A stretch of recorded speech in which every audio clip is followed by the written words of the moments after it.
Hello, hello, and welcome to Inklings with Irena, the weekly energy show connecting you to your intuitive guidance system. And I am so glad that you are here. Today, I am playing on another fun play of words when it comes to shifting the energy blues and blahs that can pop up when the weather gets cold or when we get close to holidays.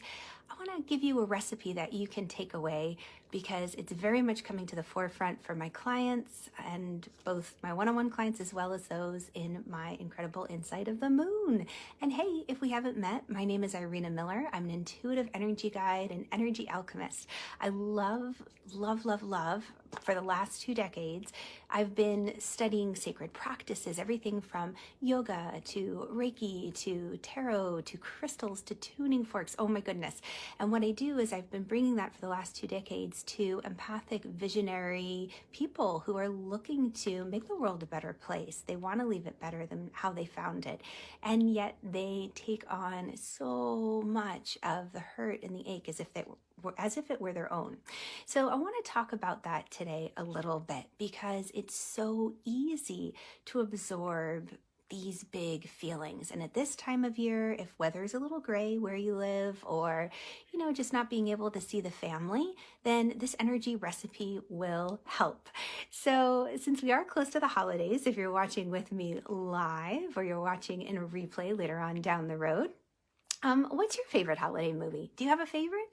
One of mine is Love Actually. I do love that movie so much. The opening scene of everybody in the airport running to greet each other and just hugging and loving. And I think they do that at the end too. Oh my gosh, I was so inspired during a documentary when I heard that the director actually filmed real life people doing that and then went up afterwards, asked their consent, hey, you want to be in the movie. This really captured that joy that comes from connecting with a loved one. And this year with COVID, many of us can't be with our loved ones. So those energy blues and blahs, they sneak up. So I like to think of things like a certain movie that might inspire. Hello, Yang, great to have you. Yeah, definitely when you jump on, give me a shout out, a little hello. And from that movie, Love Actually, as I sat and I meditated and I tuned into what I wanted to share with you today, the song popped up. Bill Nighy, who is one of the actors in the movie, sings a play on Let a Little or Put a Little Love in Your Heart by Annie Lenox, and he calls it like Christmas is all around. And I love that. So I started hearing the lyrics of Annie Lennox's song, like let a little love in your heart, to make the world a better place.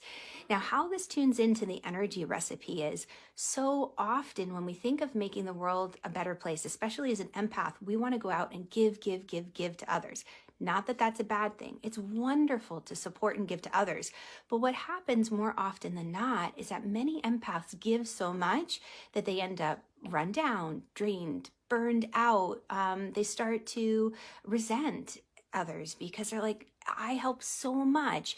And when I need help, who's around, And sometimes they don't even ask for help. They feel very alone on their path, almost as an outsider. Sometimes they feel like, nobody gets me, nobody understands. And they have this worry or fear of being narcissistic if they love on themselves at all a little bit. And that's what I'm here to talk about today.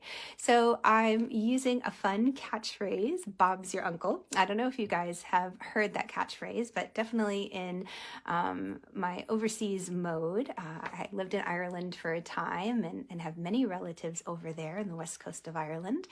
And living there, I definitely have picked up some phrases, and Bob's your uncle is one. I love that, and it popped into my head as well today as I was tuning into the energy recipe for you to shift these blues and blahs. And Bob's your uncle just means you're guaranteed success. The first thing when it comes to this moment in time is believing. I really encourage you to take a moment and say, okay, what do I believe when it comes to loving myself? So often, very, very giving time of year, and we try to make the world a better place. We're going out and we're doing so much. But like Annie Lenox says in her song, it's important we put a little love in our heart. And the way that I see that is, yes, we put love in our heart so we can share it with others. But that love in your heart, the way that it gets there is through feeding your spirit, doing things that really are kind to yourself, offering yourself grace in situations, noticing what you believe about yourself, noticing how you talk to yourself. What do you believe to be true? So many of my clients are so hard on themselves. They have really high expectations. They have a high bar. They would never hold anybody else to those expectations.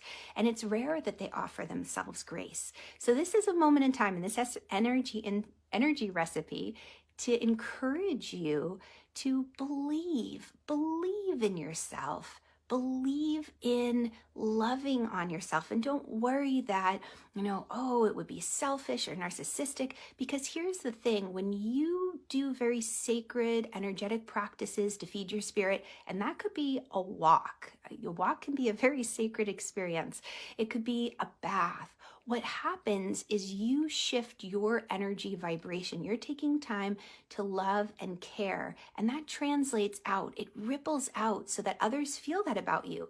Think about it. If you've had the chance to get a good night's sleep, you've had enough time to cook a meal or eat healthy food, when you go back out into the world to love on people, it's so much easier, I find. We're not drained and exhausted and trying to give from that empty place. There's been that moment of just nurturing and believing in ourselves enough so that we take that time to feed our spirit, which to me just means doing a practice or engaging in something that lights you up, where you lose track of time. The second part, Bob's your uncle, is open. To be open to receive these gifts that are all around. It can be very challenging when you're a giver to receive. I have clients who are amazing. They love to gift people things. They send all sorts of goodies, yet when someone gives them something, they have a hard time even opening it. Some of them don't even cash checks. When they're given checks, they have a hard time receiving. And this is because they're so used to giving. So are there areas in your world where you can soften just a little bit to receive these gifts? And maybe it's a gift of time that you give yourself, where you say, you know what? I'm going to make sure I end work on time. I'm going to set that boundary so that I can have a moment to just transition from work into my family life. That would be feeding your spirit. That would be loving on yourself. That would be a self-nurturing activity. Then the final B of Bob's your uncle is to become. Become the energy you wish to embody. And what I mean by this is, so often, and I want to look at my notes, that energy that you pour into just taking time to love on yourself, to offer yourself grace, all of that shifts your vibration in such a way that the world looks at you differently. It experiences you in a slightly different way and therefore treats you differently. I'll never forget, in high school, there was a young gal who came into the school year, and she came in part way. Now, having been a foreign service brat, I know what it's like to be plucked out of one school in the middle of the school year and plopped into another. It can be very awkward, and you kind of get used to, okay, well, you got to be quiet, figure out what's going on, don't be too loud and brash, and kind of figure out, know your place. And that was kind of what I usually experienced. So I was in school, and this one gal ended up joining partway through the school year. And so this young gal, she walked in as if she owned the place. And I remember being so shocked. I thought, oh, who would do such a thing? She doesn't know who's who here. She walked in as if she was queen of the castle. And I was blown away by that, because what she was doing was she was embodying an energy of self-acceptance and of love. She was confident in her gifts and her talents, and she wasn't looking to move into that role of just merely pouring everything out and offering. It was a balance, a harmony. So as you move forward, what I invite you to do is give this energy recipe a try, and Bob's your uncle. You're guaranteed success. It's just to wrap it up. Take a moment to believe. Check in. What do you believe about yourself? How have you been talking to yourself?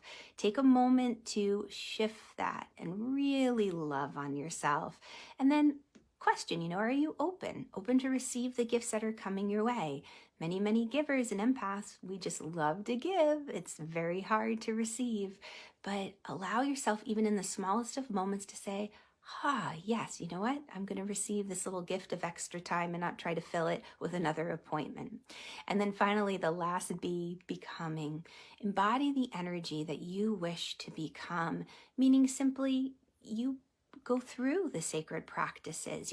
If you wish to have that moment where you feel connected, where you find that place of belonging, allow yourself a moment of breath. I invite you to my community, the Inside of the Moon membership. So much fun, an incredible group of people out there. But take actions on the energy that you wish to embody. And Bob's your uncle. All right. Thanks so much for joining me and for jumping back on. I hope you have an incredible day. And to continue the adventure with me, just click the link and I'll see you soon. All right. Thanks for being here. Mwah. Catch you on the flip side, guys.